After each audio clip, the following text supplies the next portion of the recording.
कमाई करीब 40,000 रुपए महीना और संपत्ति इतनी कि बड़े से बड़ा धन कुबेर भी सदमे में आ जाए। करीब 52 किलो सोना, 250 किलो चांदी और 10 करोड़ कैश।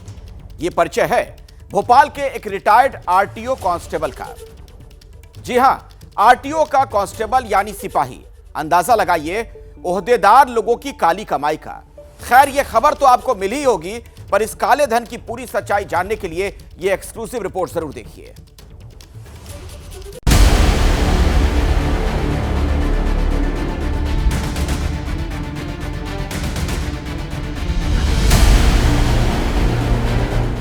बावन किलो सोना,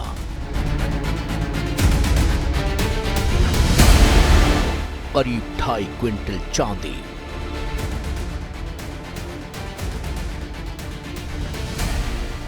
10 करोड़ कैश, जमीन में सोना, जमीन के नीचे चांदी, कार में नोट, बैग में नोट, घर में नोट, हर तरफ नोट ही नोट। उधर से उठाना।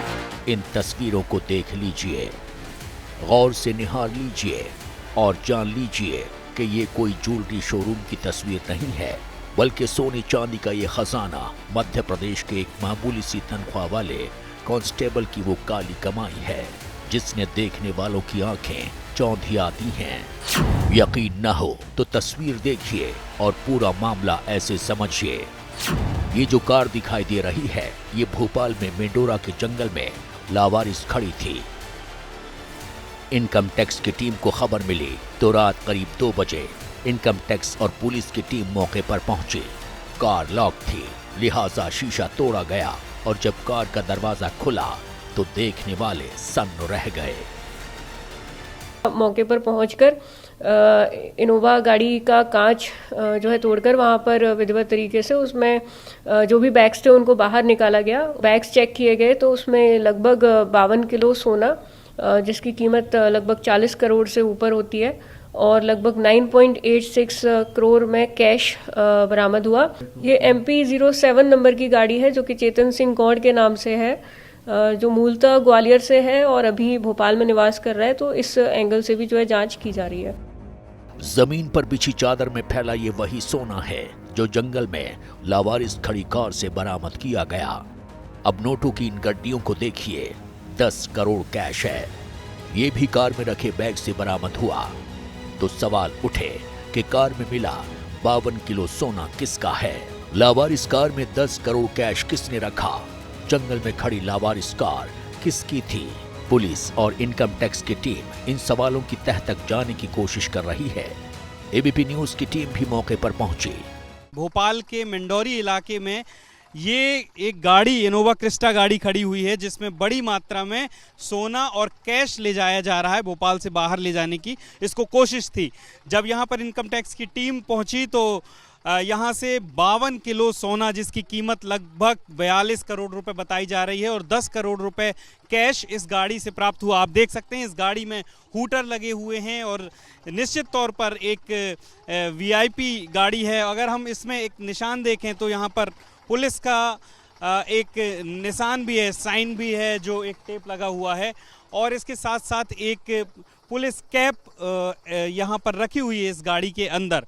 तो कहीं ना कहीं ये जो गाड़ी है, ये किसकी गाड़ी है, ये किसका पैसा था, ये कहाँ ले जाया जा रहा था, आखिर किसको बचाने की कोशिश हो रही है, ये सारे सवाल जो हैं अभी जांच के घेरे में हैं।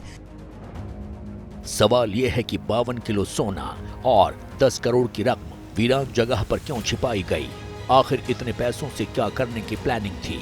क्या 52 किलो सोने का खजाना और 10 करोड़ कैश कहीं भेजा जा रहा था? इन सवालों का जवाब भोपाल में इनकम टैक्स की चल रही मुहिम से पता चलता है।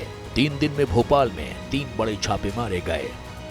पहली रेड त्रिशूल कंस्ट्रक्शन और क्वालिटी कंस्ट्रक्शन के यहाँ पड़ी। 3 करोड़ कैश बरामद हुआ। कई IAS अधिकारियों के नाम सामने आए। दूसरा एक्शन RTO के रिटायर्ड कर्मचारी सौरभ शर्मा के ठिकानों पर हुआ। 2.5 करोड़ नकदी और 40 किलो से ज्यादा की चांदी बरामद हुई। और अब RTO की प्लेट लगी एक लावारिस गाड़ी में सोना और कैश मिला है। सूत्रों की माने तो इन तीनों एक्शन का आपस में बड़ा लिंक है। इसको आप देखिए कि ये गाड़ी लॉक थी और इस गेट को तोड़ करके यहाँ से इसका लॉक खोला गया और फिर ये सारी रिकवरी की गई और यहाँ से 10 करोड़ रुपए 52 किलो सोना ये बरामद हुआ। तो लगातार जिस तरीके से भोपाल में कार्रवाई हो रही है, पिछले दिनों हमने देखा कि परिवहन विभाग के पूर्व सिपाही के घर से भी बड़ी मात्रा में कैश 2.5 करोड़ के करीब कैश और सोना चांदी भी प्राप्त हुआ था। उससे पहले त्रिशूल कंस्ट्रक्शन में भी छापेमारी की घटना हुई। कहीं ना कहीं ये सारे तार बड़े अधिकारियों से भी जुड़ते नजर आ रहे हैं। सफेद रंग की ये गाड़ी जिस चंदन सिंह की बताई जा रही है वो सौरभ शर्मा का करीबी बताया जा रहा है। गाड़ी का नंबर MP07PA0050 है जो ग्वालियर जिले में रजिस्टर्ड है। लेकिन सवाल यह है कि सौरभ शर्मा है कौन? ग्वालियर के रहने वाले सौरभ शर्मा को परिवहन विभाग में आरक्षक की नौकरी उनके पिता की मौत के बाद अनुकंपा में मिली थी। सौरभ के पिता स्वास्थ्य विभाग में काम करते थे। 12 साल परिवहन विभाग में काम करने के बाद सौरभ ने VRS ले लिया और रियल एस्टेट और दूसरे कामों से जुड़ गया। आरटीओ में कांस्टेबल रहे सौरभ शर्मा का किस्सा इतना ही नहीं है। लोकायुक्त की टीम ने सौरभ शर्मा के भोपाल के ऑफिस में जब रेड की तो यहाँ एक अंडरग्राउंड लॉकर का पता चला। लॉकर को फ्लोर के नीचे बनाया था, टाइल्स को हटाया गया तो चांदी का ये खजाना निकला। चांदी की 200 सिल्लियां रखी थीं। इन सिल्लियों का वजन कुल 200 किलो है। बात इतनी सी ही नहीं है। भोपाल में 3 दिन तक चले अलग अलग छापों में अब तक 52 किलो सोना बरामद हो चुका है। 234 किलो चांदी मिली है। 10 करोड़ कैश मिला है। इसके अलावा 17 लाख रुपए की ब्रांडेड घड़ियां, 15 लाख के लेडीज पर्स और हीरे की अंगूठी भी बरामद की गई है।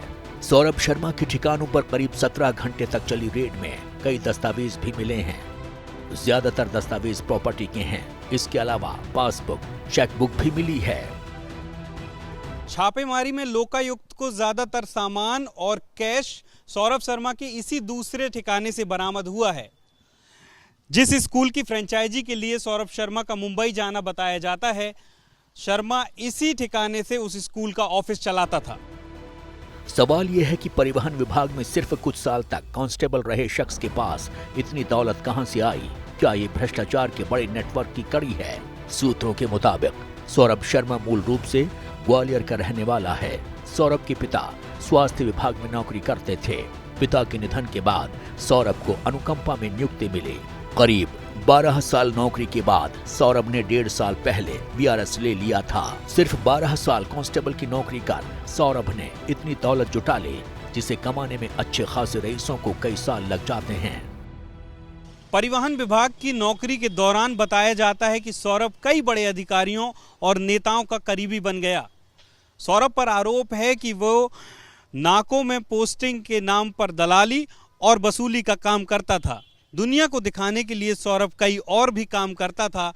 मसलन फिटनेस कंपनी की इस वैन से ही लोकायुक्त को लाखों रुपए की रकम मिली है। सूत्रों के मुताबिक सौरभ शर्मा ने VRS लेने के बाद रियल एस्टेट का कारोबार शुरू किया। लोकायुक्त की टीम पता लगा रही है कि शर्मा ने रियल एस्टेट का कारोबार शुरू करने के बाद इतनी दौलत कैसे जुटा ली। जांच टीम सारे दस्तावेजों को बारीकी से खंगाल रही है। इस बीच मामले को लेकर राजनीति भी शुरू हो चुकी है। विपक्ष आरोप लगा रहा है जांच एजेंसियां सिर्फ छोटी मछलियों को पकड़ रही है। मैं तो समझता हूँ कि छोटी मछलियों के बड़ी मछलियों पे हाथ डालना चाहिए जांच एजेंसियों को। और 52 किलो सोना मिला है। अगर ये इन्हीं एजेंसी अगर इनके और खेतों की और जमीनों की जांच करी तो कुंटलों से सोना निकलेगा। मध्य प्रदेश में हाल फिलहाल में ये शायद पहला मौका है जब 52 किलो सोना एक साथ बरामद हुआ है। मामले में सियासत होनी ही थी और हो भी रही है। कांग्रेस ने रिटायर्ड जज से मामले की जांच की मांग कर दी है। मुझे डर है कि हत्या नहीं हो जाए, जो सौरभ है इनके पे हमला नहीं हो जाए, ये गायब नहीं हो जाए, इसलिए जितनी जल्दी हो पुलिस इनको सुरक्षा दे। इस पूरे मामले को लेके परिवहन विभाग के 15 साल 20 साल की पूरी जांच होनी चाहिए CBI से या कोई रिटायर्ड जज हाई कोर्ट का या सुप्रीम कोर्ट का, उससे इसकी याचिका लगाएंगे मध्य प्रदेश हाई कोर्ट। सियासत अपनी जगह है, लेकिन जिस तरह एक मामूली कांस्टेबल की कुछ साल की नौकरी में ही काली कमाई का खुलासा हुआ है, उससे मध्य प्रदेश में हड़कंप है। 52 किलो सोना किसका है? 10 करोड़ कैश किसे दिए जाने थे? करीब 2.5 क्विंटल चांदी कहां से आई? जांच एजेंसियां इन सवालों का जवाब तलाश रही है। पता ये भी लगाया जा रहा है कि काली कमाई का नेटवर्क कहां तक फैला है। फिलहाल बताया जा रहा है कि सौरभ शर्मा दुबई में है। साफ है कि सौरभ शर्मा के दुबई से लौटने के बाद कई राज खुल सकते हैं। पिछले 3 दिनों की अलग अलग कार्रवाई में लगभग 20 करोड़ नकदी, 2.5 क्विंटल से ज्यादा चांदी और आधे क्विंटल से ज्यादा सोना मध्य प्रदेश में आखिर हो क्या रहा है? प्रदेश में करप्शन के पुराने रिकॉर्ड को देखें तो करप्शन की छोटी छोटी मछलियों के पास करोड़ों का कैश बरामद हो चुका है, लेकिन बड़ी मछलियां आज तक हाथ नहीं लगीं। हालिया कैग की रिपोर्ट भी ये बताती है कि अलग अलग विभागों में बड़ा करप्शन हो रहा है। उम्मीद ये है कि इस बार जांच की आंच बड़ी मछलियों तक और करप्शन के नेक्सस तक पहुंचेंगी। कैमरा पर्सन होमेंद्र देशमुख के साथ अंबुज पांडे, एबीपी न्यूज़, भोपाल।